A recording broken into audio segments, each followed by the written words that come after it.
안녕하세요. 돈을 부르는 TV의 차길재입니다. 오늘 영상은 저번 주에 이어가지고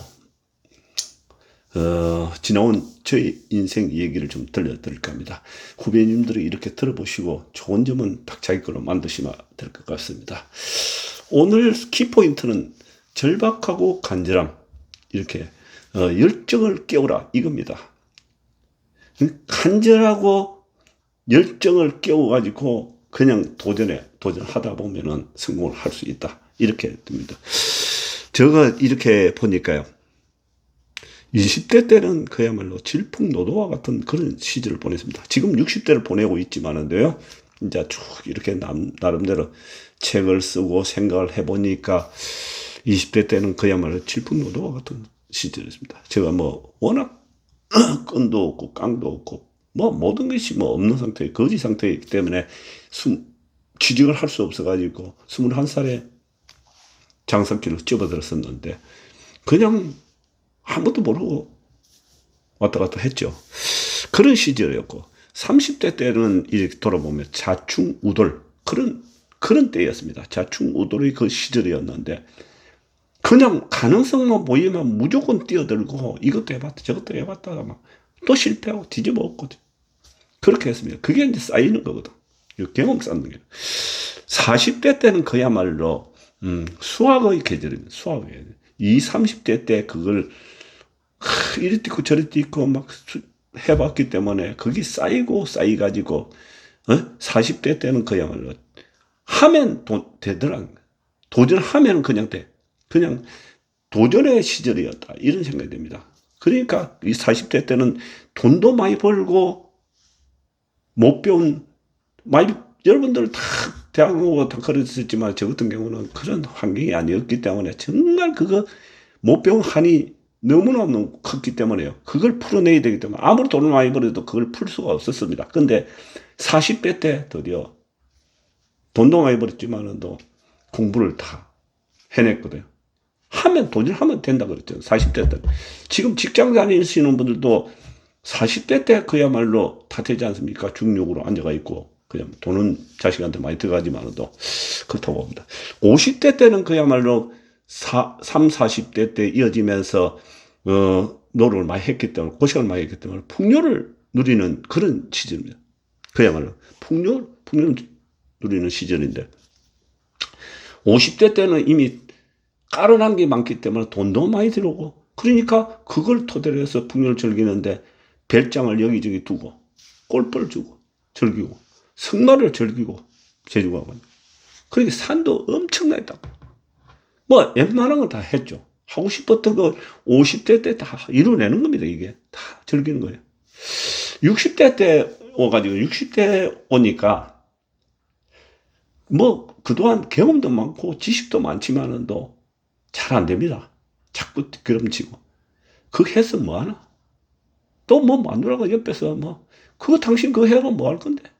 자식들도 또 말입니다. 아버지 이제 하지 마세요. 뭐 이래 하다 보니까 자꾸 안 되고 뒷걸음질 치고 그런 시절이 계속입니다. 그러니까 아무리 잘 나가던 스타도 한번 뜨고 난 다음에 별 볼일 없지 않습니까? 우리 장사꾼도 마찬가지고 직장 생활하던 사람들이 그야말로 직장에서 일치월장 해가지고 별거리 달고 그랬지만 퇴직해보세요. 은퇴하고 나면 별 볼일 없는 인생으로 가버려. 그러니까 때가 있더라니까. 무엇이든지 때가 있어. 그러니까 그때 내 때가 왔을 때 그때 뭔가 이뤄내지 않으면 안 된다. 뭐 그렇습니다.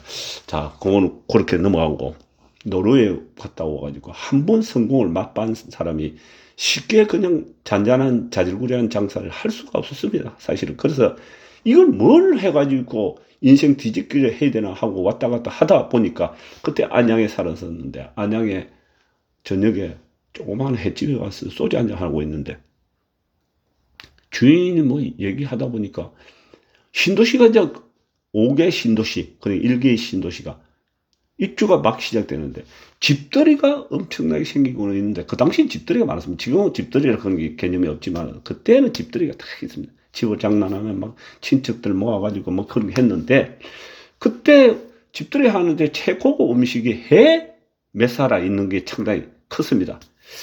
근데 그 얘기를 딱 하는데 집들이에 해를 배달한다. 그걸 듣는 순간에 저는 무릎을 탁 쳤습니다. 그렇지. 저거지. 이 5개 신도시가 분당, 일산, 평촌, 삼본, 중도 이런 게 생겼는데 아무 데나 붙어도 그 아파트 입주가 본격적으로 시작이 쫙 될 텐데 그럼 집들이 웬만하면 다 하는데 해 배달. 그게 대박이지. 여러분들도 그런 아이디어를 자꾸 창출하시기 바랍니다. 그래가지고 어디 그러면 평촌에 해야 되나? 평촌 집이 바로 거기니까 옆이니까. 분당이 크니까 분당에 가야 되나? 맨날 하루는 평촌, 하루에 분당, 하루는 일산에 왔다 갔다 했는데 때마침 일산에 행주대교가 터져버려가지고 그게 끊어져 버려가지고 일산은 얘기 들어보니까 주말만 되면 나가지도 오지도 못하고 갇힌다 이러더라고요. 일산은 여기 시골 같아가지고. 그래, 일산이야 바로. 그러면 일산에 가서 해배달 센터를 하면 끝나는 거지 뭐. 딱 맞았다. 근데 이 가게를 얻어야 되는데 지금은 자영업이 다 몰락했기 때문에 1층에 다 비어있지. 뭐 그 당시는 가게가 그냥 전무하다시피 일산에 있었습니다.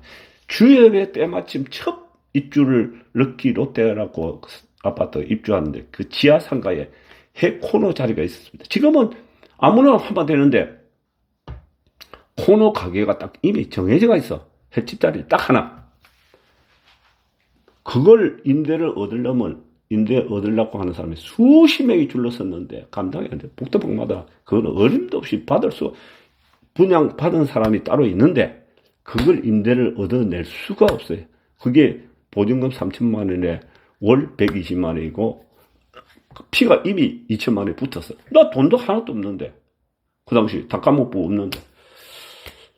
근데 때마침 어느 부동산에 가니까 그런 얘기 하길래 그러면 그 분양받은 사람 주소를 좀 주시오. 명단이 있으니까 토계공에. 그걸 받아가 딱 보니까 여의도의 유공 지금 SK 주유소 그거죠. 유공 이사님이 그걸 받아가지고 있는데 여의도의 유공 건물에 20몇 층에 이사 자리에 있다 그길래 전화 몇 번 해가지고 무조건 쳐들어갔죠. 쳐들어가서 그래가지고 그 이사님한테 내가 얘기했어. 복덕방에 줘버리면은 이거는 저 권리금 때 뽑아먹고 뭐 이러지.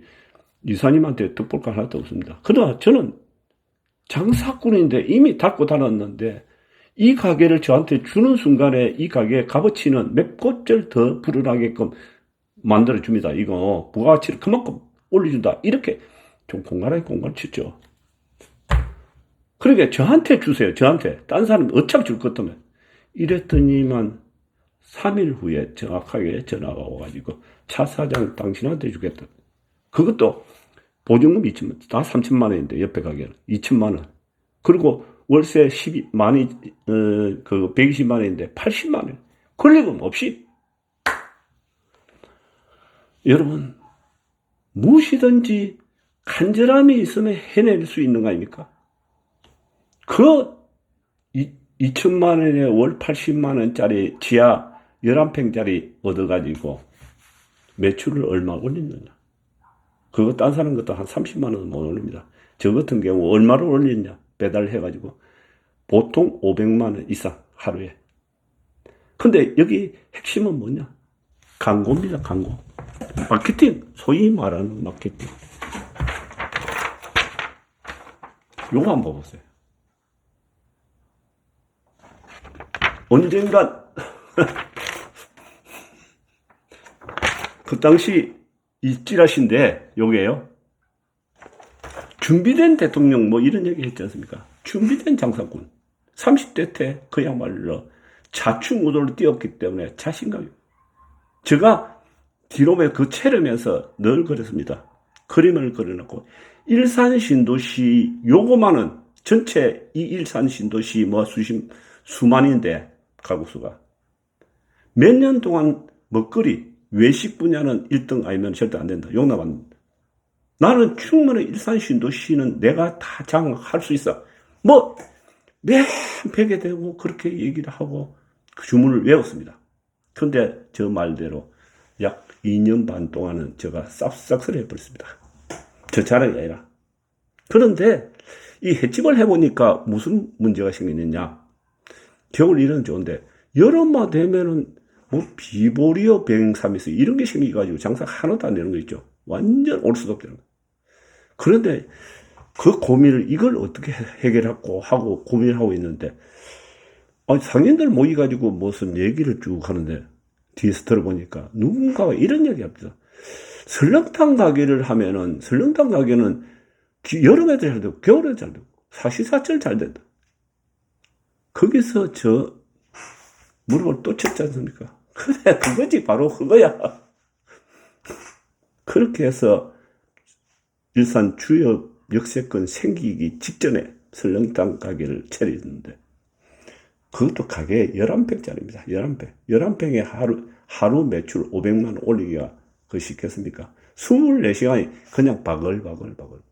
그런 다음에 일산 외돔이라고 거기에 또 코너 35평짜리 차렸는데, 사람이 난리였죠. 그냥 하루에 그냥 감당이 안 됐죠. 그게 이 장사는 때가 있고 계절과 업종 그 지역에 맞는 거 이런 걸 해야 된다. 해 배달이 얼마나 많았던지 그거 뭐 오토바이 몇 놈씩 붙여가지고 또 짜장면 옆집에는 2,500원짜리 배달하는데 나는 한 번 가면은 3만 5만 원씩 배달하니까요. 배달이 얼마나 많았습니까? 근데 나는 주식병이 있지 않습니까? IMF 터져가지고 IMF가 뭔지 모르는데 12가지 가지 있는데 8가지가 부도나가지고 4억 5천만 원. 지금 그 당시 4억 5천만 원이었다고 엄청나게 큽니다. 삼성전자가 제가 알기로는 그 당시 2만 3천 원인가 그렇게밖에 안 했습니다. 그만큼 떨어져. IMF 때 떨어지는데 4억 5천만 원 집 한 두 채, 세 채 사는 걸 갖다 다 날렸습니다. 날리고. 그래도 그게 날려가도 워낙 돈을 잘 버니까 그 당시 IMF 터져가지고 뭐 주식으로는 박살 났지만 장사를 그냥 놓지 않고 그렇게 잘 되고 있었고 여기저기 두서너 개 채널한 게요 잘 되고 있고 또 제가 그 땅책을 썼지만도 그 전에 벌써 부동산에 내공을 쌓아왔기 때문에 땅을 5개를 샀습니다. IMF 때. 뭐 헐값이죠, 뭐 헐값. 그냥 널리 있던 게 뭐 땅이고 부동산이니까 5개 샀던 게 그게 나를 살렸죠. 참 이런 거는 참 여러분들한테도 잘 들어보면은 새겨 들어보면은 언제나 시대에 따라서 이렇게 좋은 그 투자거리가 나오기 때문에요. 여러분들도 이런 거 잘 참작하시면 참 좋겠다 이런 생각이 듭니다. 그리고 그러면서 산도 많이 타고 공부도 많이 하고 그래서 가지고 제가 하고 싶었던 건 다 이루어냈습니다. 이루어냈는데 뭐 오늘 영상은 뭐 40대까지 그러니까 IMF 그때까지로 일단 마무리하는 것이 좋겠습니다. 시간도 많이 갖고 이랬으니까 다음 또 영상 또 더 재미있는 얘기 계절에 딱 맞고 시대에 맞는 거 아이디어를 내서 대박을 치는 걸 또 한번 보여드리겠습니다. 여러분 감사합니다.